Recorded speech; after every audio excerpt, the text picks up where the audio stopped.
Let's talk about some active and passive sentences as well and how we can identify and distinguish those two sentence structures. So from the handout review number 1, if we could get started on number 3. So Halley's Comet has not been seen. So the most important thing to remember about the passive is, well, one, the subject in a passive sentence is not doing anything. And then two, we must have a be verb plus a participle. So in number 3, Halley's Comet is the subject of this sentence. Halley's Comet in this sentence is not doing anything. We also have a be verb been plus a participle seen. Recall also the zombie test. Halley's Comet has not been seen by zombies for a few years. So that's perfectly passive structure. A subject that does nothing, a be verb plus a participle, and you can insert by zombies. So in number 5, he has not worked. Well, he is not doing anything. He is sitting at home, but this is not a passive sentence structure. He is the subject. He is active. Has worked.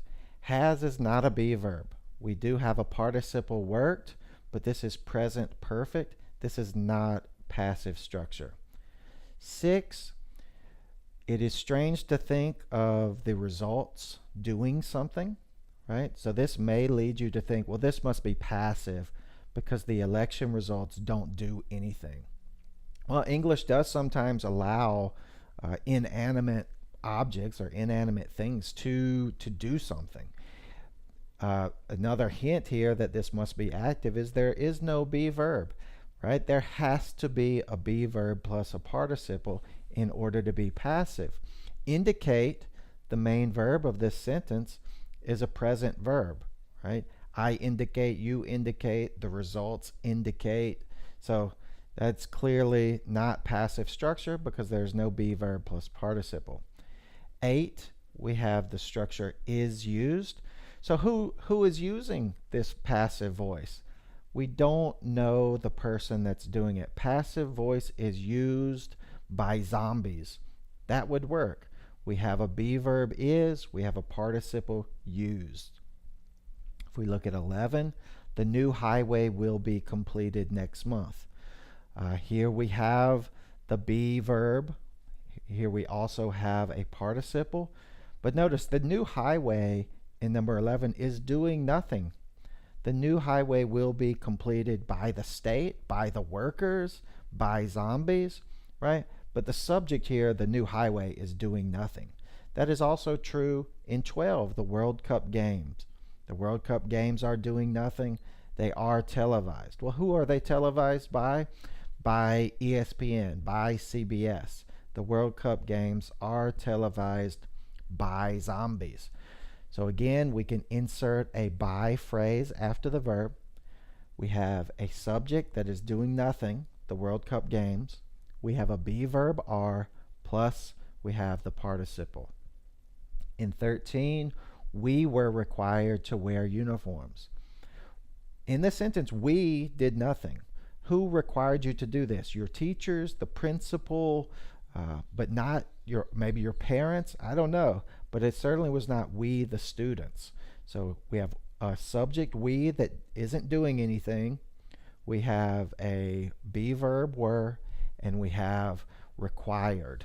We have the participle. So remember the be verb, am, is, are, was, were. We must have a form of the be verb in order for the sentence to be passive. So if we look at a few more of these, 14, the UPS driver delivered. That's clear, right? The driver did this. Delivered is a past tense verb, so that's active. 16, the USS Lexington is visited. The US Lexington is not doing the visiting. The US Lexington is just sitting there doing nothing. But we do have a be verb is. We do have a participle visited. We can even see a by phrase here. My tires were changed last week. You don't care who changed my tires. That information is not important. What is important is that they were changed, right? So the subject here, my tires, did nothing. My tires were changed by a mechanic, by my friend, by my brother, by myself. Right? Again, we have the be verb were plus a participle changed. And the final one, if we look at 20, the class was divided. The class did not do the dividing. Likely a teacher did that. So we have the class, we have a subject that's doing nothing, plus a be verb was, plus a participle. So remember those key pieces. The passive has a subject that is not doing anything, plus it has a be verb, plus it has a participle. You have to have those pieces in order for a sentence to be passive.